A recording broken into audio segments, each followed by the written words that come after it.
Bismillahirrahmanirrahim. This is the first news on 10th February newspaper front page dawn.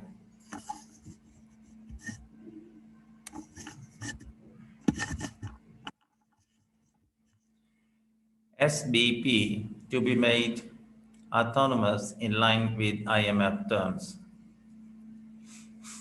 Cabinet clears the 3 council bills. State enterprises to be free from ministries' interference, withdrawal of corporate income tax exemptions to generate rupees 70 to 140 billion. By Khalikiani.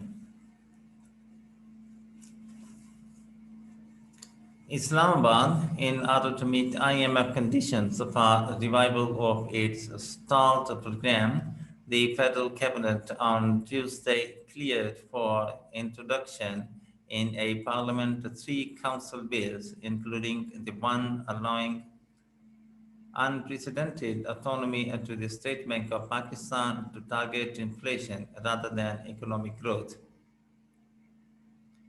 We will take these bills to fast-track legislation, said Finance Minister Dr. Abdul Hafiz Sheikh at a news conference after a meeting of the cabinet, adding that relationship with the International Monetary Fund, which had been under a pause for about a year, had formally started. He said the IMF board would soon meet to complete the review and its lending to Pakistan would resume immediately. The 2 other bills approved by the cabinet relate to withdrawal of corporate income tax exemptions, Income Tax Second Amendment Act 2021 to generate rupees 70 to 140 billion in additional revenue with effect from July 1, 2021, and state-owned enterprises, governance and operations bill 2021.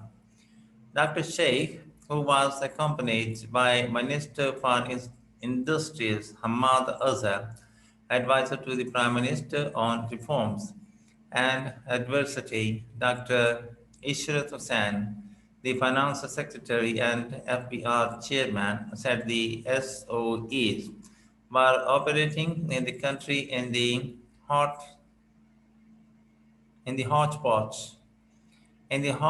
manner and reporting to various ministries and regulators,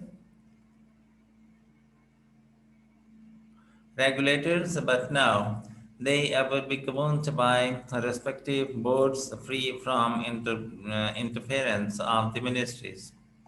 He said the government would appoint boards of directors and the chairman and chief executive officers of the SOEs would be appointed by the boards instead of secretaries and ministers to bring a professionalism to the public sector. Also, these commercial SOEs would be exempted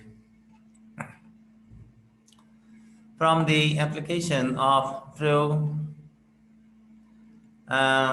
procurement rules to let them take independent decisions and compete with the private sector through speedy decision making. The proposed bills would strengthen the country's institutions and regulating the economy and resultantly the economy, the minister said, adding that greater autonomy to the central bank was in line with international standards with the mandate of price control and fighting inflation by adopting exchange rate and monetary policy in an autonomous manner without government's intervention. Dr. Sheikh said the draft law also provided a 5-year guaranteed term to the SBP governor instead of the existing 3 years and surrendered government's right to borrow from the central bank and instead adopt measures to meet its financial requirements through its own resources. He said the Monetary Policy and the Fiscal Coordination Board was being abolished and the federal government would coordinate.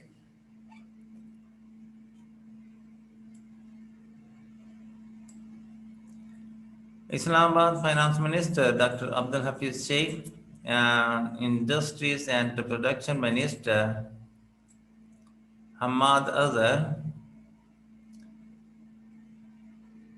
Finance Secretary Kamran Ali Afzal, FBR Chairman Mohammad Javed Ghani, and advisor to the Prime Minister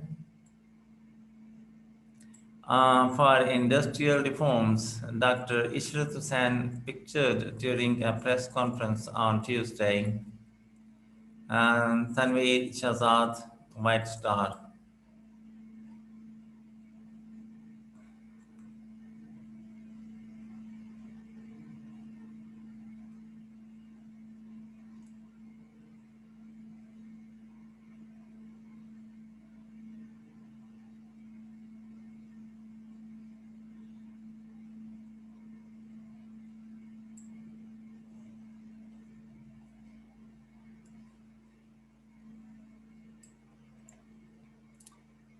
Okay, with the central bank through various committees responding to questions, the minister said his companions said the governor or the SPP would not remain unaccountable despite full autonomy and would be answerable to parliament where they would submit their reports instead of the federal government.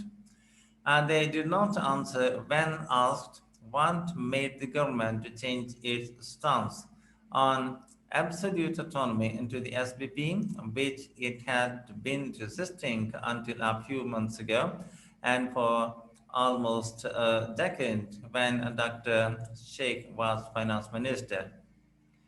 Finance Secretary Kamran Ali Afzal agreed that price stability had not been defined in straitjacket in the law, but Dr. Ishrat said inflation targets would continue to be set by the National Economic Council, comprising the Prime Minister and provincial leaders and the governor, and the central bank would adopt exchange rate and monetary policies on the basis of NFC's targets and would be just on that basis.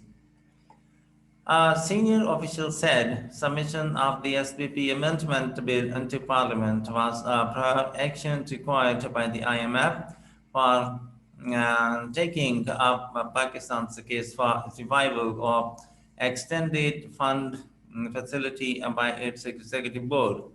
Therefore, the Cabinet also waived the requirement of mandatory clearance of the old and disputed bill from the Cabinet Committee on disposal of legislative cases that had already taken up a revised draft reconciled by the Finance Ministry and SPP.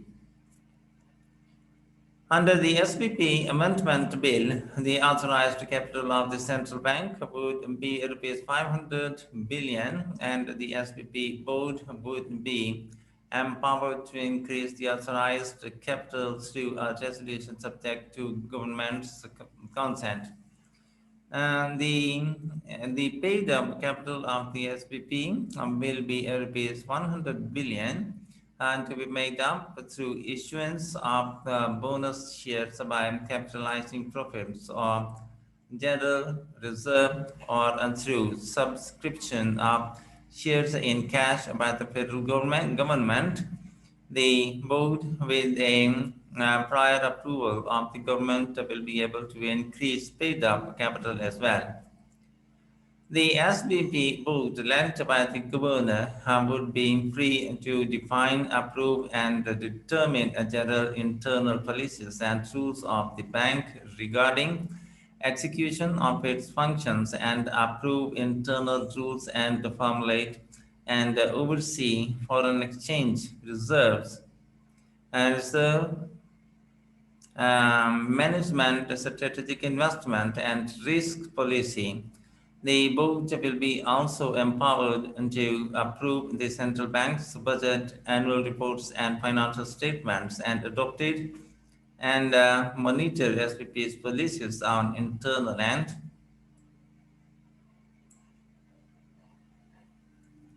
external audit, compliance, internal controls, and risk management. The SPP will not guarantee any loan, advance, or investment entered into by the government or its entities, provided that the existing outstanding debt owed into the SPP in the form of loans, advances, and government securities purchased on the primary market at the time of the enactment of the SPP Amendment Act 2021 shall be retired in accordance with the terms and conditions under which such outstanding debts were extended in compliance with the prohibition of monetary financing. Under this section, no rollover or reprofiting of such existing outstanding debt of the governments shall be permitted. The guarantees issued by the SPP to secure the obligations of the government outstanding as at the date of the enactment of the draft law shall not be increased but can be rolled over in accordance with the terms and conditions under which such outstanding guarantees were issued. The amount of overdraft outstanding against Pakistan Railways shall be converted into long-term debt with duration of 8 years and remunerated at market interest rate. Remunerated at market interest rate. The SBP shall not purchase securities issued by the government or any government-owned entity or any other public entity or the primary market, but would be allowed to purchase such securities in the secondary market. The governor and the finance minister shall establish a close liaison with each other and shall keep each other fully informed on all matters which jointly concern the SPP and the Ministry of Finance. The Auditor General of Pakistan may, without prejudice to the autonomy of the bank and the audits conducted by the external auditors, conduct audit of the accounts of the SPP, but such audit will not have concern with the merits of the policy decisions. The Governor, Board of Directors, or Deputy Governor and members of the monetary policy officers and employees of the SPP would be protected against any suit, prosecution, or any other legal proceeding, including for damages for any act of commission or omission done in exercise or performance of any function, power, or duty. The governor, deputy governor, directors, members of any board committee, and monetary policy committee, officers, and employees of the bank shall not be liable to their personal capacity for any act of commission or omission done in their official capacity in good faith, and they would also be exempted from the National Accountability Bureau and the Federal Investigation Agency. And in the end, the formal request, if you have not yet, please subscribe our channel and press the like and bell button to get the press from us. Thank you for watching. Have a nice time and goodbye.